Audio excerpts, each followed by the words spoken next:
Right, so hello and welcome back to Books and Things, and welcome to another video. And today I'm going to be doing another historical fiction review and talking about a couple more books that have been shortlisted for the Walter Scott Prize: A Room Made of Leaves by Kate Grenville and Hamlet by Maggie O'Farrell.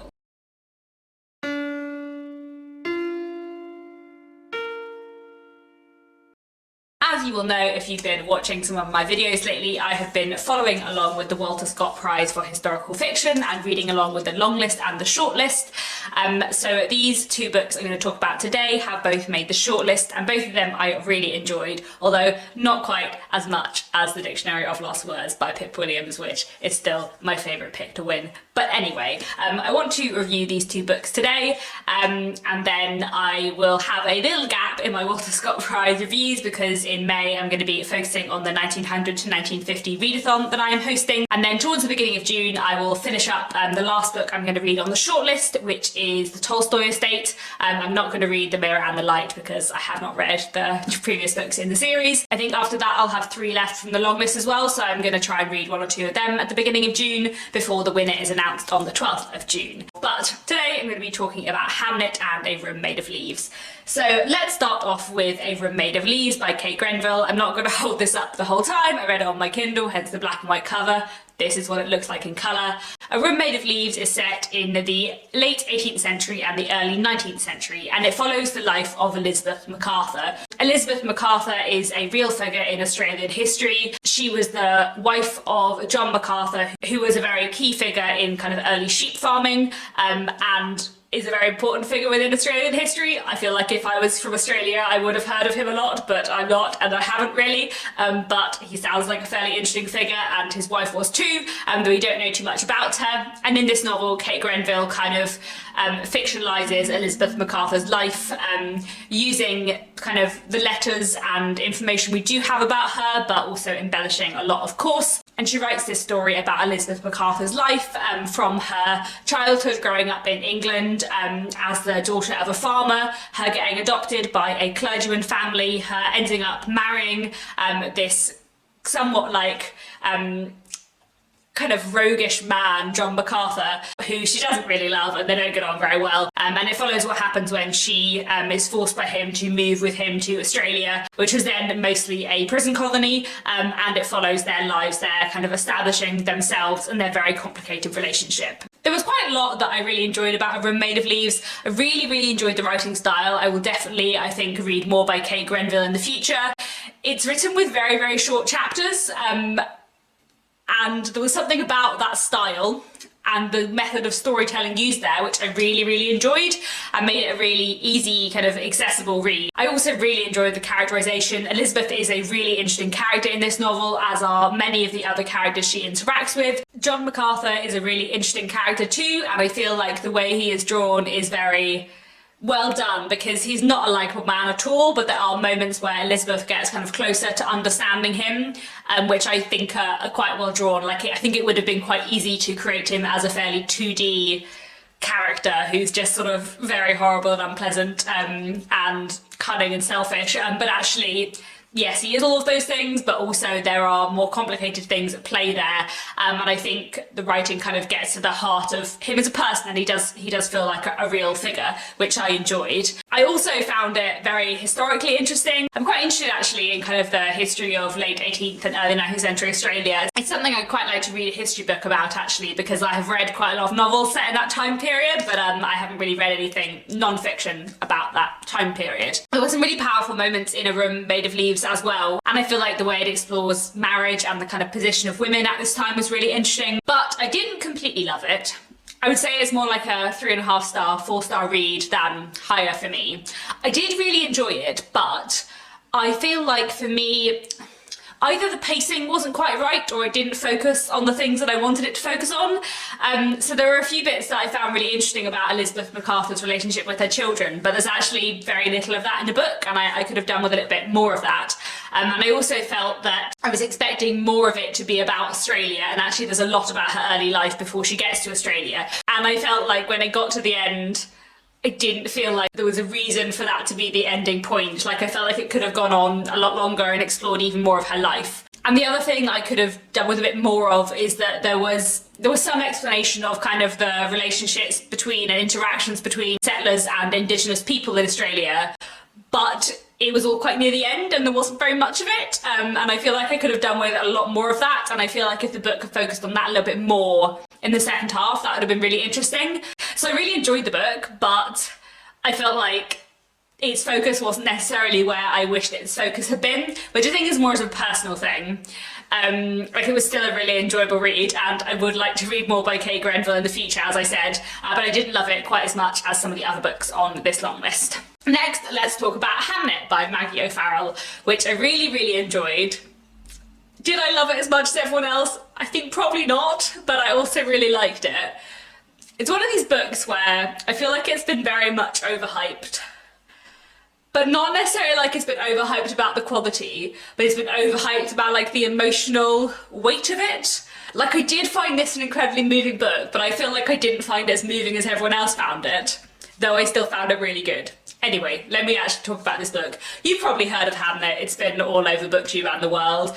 Everyone loves it very much, apart from a few people who hate it. But most people seem to love Hamlet a lot.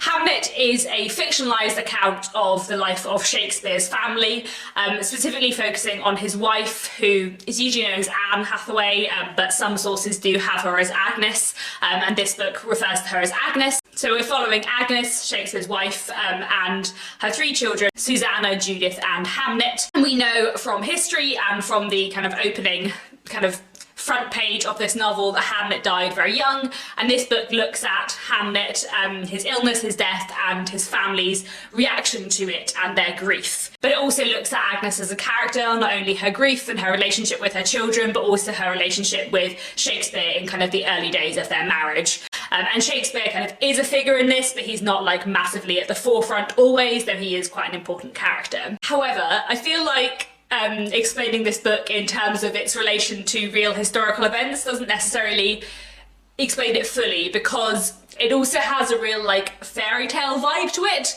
and Agnes has some sort of like, never fully explained, but potentially sort of supernaturally kind of powers.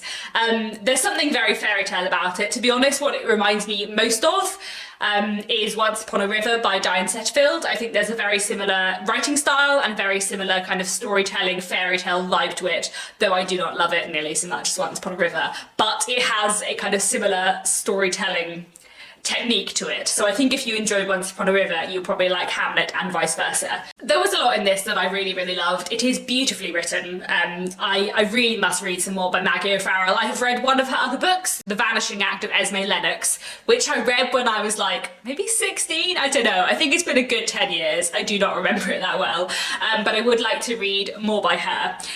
Because I do really love her writing style, and this is absolutely beautifully written. The writing is wonderful, kind of not a word wrong kind of writing, just really, really loved it. The characterization is excellent in here, I cannot fault it. Agnes is a completely wonderfully developed character, Hamlet and Judith and Susanna, like all of the characters in here, major or minor, are really interestingly done. The way this book explores family is wonderful, and I think that was the thing I loved about it most, and what I found quite interesting, because I feel like everything I've heard about this book, everyone's been talking about how it explores grief, but actually for me grief was not the central thing in this book, though it is very important. For me the central thing in this book was family, and like complicated family relationships, and difficult family dynamics, and like the various relationships within this family. That was what I loved in this book, and that was what I took away from it. It does explore grief in a wonderful way, and it is very clever, and especially the last like, I don't know, 10, 20 pages were brilliant, and I really loved, and were really moving and were really powerful in their exploration of grief. But actually, I didn't find this book as moving as I was expecting to. So I did cry a little bit in this book, but only once, and I cry quite easily at books. And when I compare this to like the Dictionary of Lost Words, which I read immediately before this, I cried like so much more at the Dictionary of Lost Words, which is not even really a sad book, but I think because it had that bigger contrast between happy and sad, I found it more emotional, whereas I feel like, not that Hamlet is depressing, but it's melancholy the whole way through, so I didn't actually find the really moving bits as moving as I should have done, maybe? I don't know. I also wonder if it's like a focus thing, because one of the moments that I did find really powerful was about Judith and her relationship with Hamlet, her twin brother, but the book isn't really about Judith at all. And I feel like if the book had been more about Judith, I might have found that more powerful. Or if it had been as much about Judith as it was about Agnes. I don't know.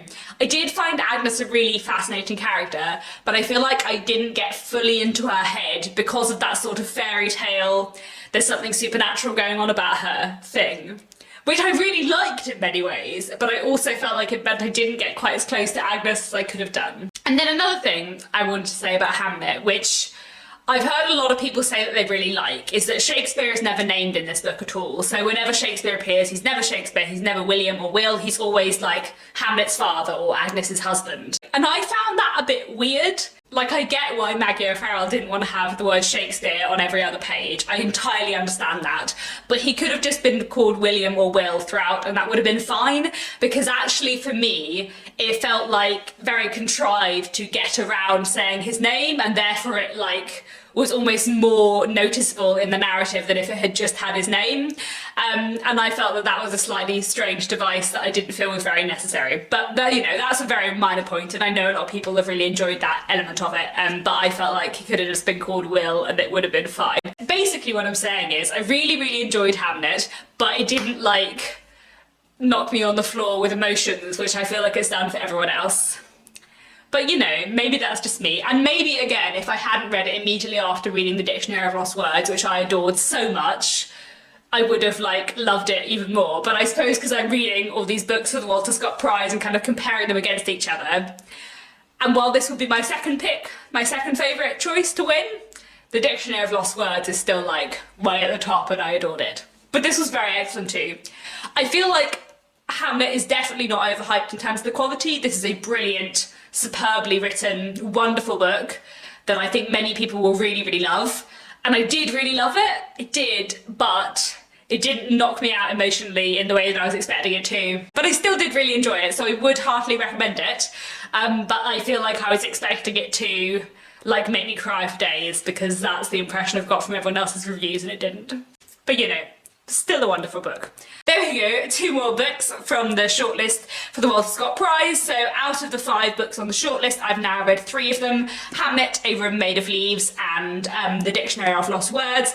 As I said, the Dictionary of Lost Words is still my favourite to win. I adored it so much. I really, really hope it wins. I just loved it. I loved it so much. But I still have to read the Tolstoy State, and I'm not going to read The Mirror and the Light, but you know, I hear amazing things about Hilary Mantel, so maybe it will win. We will see. Anyway, that is all I wanted to say for now. Please do let me know down in the comments if you've read these books, what you thought of them, and I'll be back very soon with another bookish video.